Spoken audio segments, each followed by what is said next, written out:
Hey guys, welcome back to my channel. Today is Monday and I'm here with lecture Monday with the next part of technical terms to be learned in genetics. So starting with the first one, that is gynandromorph. Morph means fusion हो रहा है किसी से चीज का. Gynandro means gyne, andro male or female यहाँ से deduce हो गया. So an individual in which a part of the body is male while the rest of it is female.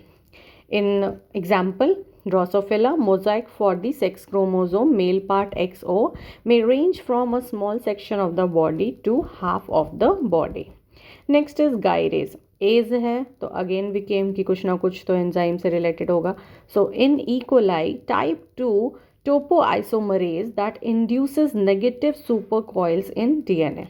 Then we have haploid. Haploid क्या होता है? Gametic number of chromosome को haploid बोलते हैं. A cell or an organism having the gametic chromosome number. Then we have haplotype.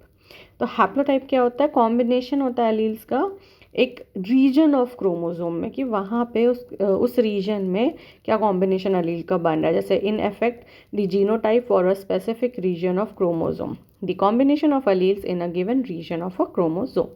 Then we have hapten. Hapten क्या होता है? एक small molecule that acts as an immunogen when link to a protein. Means immunogen क्या होता है? जिससे immunity means वो start करवाता है, वो इंड्यूस कराता है इम्यूनिटी. तो जब वो प्रोटीन से लिंक होता है तो वो कैसे काम करता है? इम्यूनोजेन की तरह काम करता है. Then we have Hardy Weinberg law. Hardy Weinberg ने क्या बोला था कि बाहर से छेड़छाड़ मत करो तो फ्रीक्वेंसी कांस्टेंट रहेगी भाई. So in a random mating population gene and genotype frequencies remain constant generation after generation provided there is no migration, mutation, selection और रैंडम ड्रिफ्ट. मतलब कि कोई छेड़छाड़ नहीं हो रहा है तो जनरेशन आफ्टर जनरेशन हमारा जीनो टाइप और जीन कांस्टेंट रहेगा, frequency. Next we have Hardy Weinberg equation. क्या होता है? P + Q = 1. ठीक है, मीन्स वही बात कर रहे हैं कि चाहे P घटे तो Q बढ़े, वो 1 रहेगा, वो कांस्टेंट रहेगा.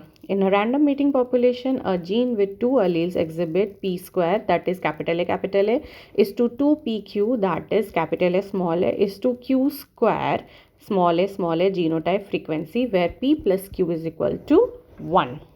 ये यही एग्जिबिट करेगा, यही शो करेगा जो हम लोग बात कर रहे हैं जनरेशन आफ्टर जनरेशन कांस्टेंट रहने का. तो ये इक्वेशन ऐसे ही रहेगा, ये डेविएट नहीं करेगा. डेविएट करेगा तो हार्डी-वेंबर इक्वेशन को चेंज हो रहा है. किसकी वजह से हो रहा है? माइग्रेशन की वजह से, mutation, selection, random drift in region. मतलब बाहर से छेड़छाड़ हुई है, कुछ हुआ है जिसकी वजह से चेंज आ रहा है. Next we have helper virus. It provides the functions missing from a defective virus. Example, a tumor causing retrovirus so that the latter is able to complete the infective cycle when there is a mixed infection of a host cell. So basically क्या कर रहा है कि जो virus का cycle है वहाँ पे कुछ एक कंप्लीशन नहीं हो रहा है. तो now this virus is going and completing that particular stage या फिर particular reaction, something like that. Next we have hemizygous, a diploid organism जिसमें कि नॉर्मली 2 सेट्स ऑफ जीन के जगह एक ही है. Example, in case of sex linkage and deletion heterozygotes. Last one for the day is haemophilia. Haemophilia we have already seen या फिर heard obviously कि बहुत ज़्यादा ब्लीडिंग होती है, रिकवर नहीं कर पाते हैं इंजर्ड पॉइंट्स को.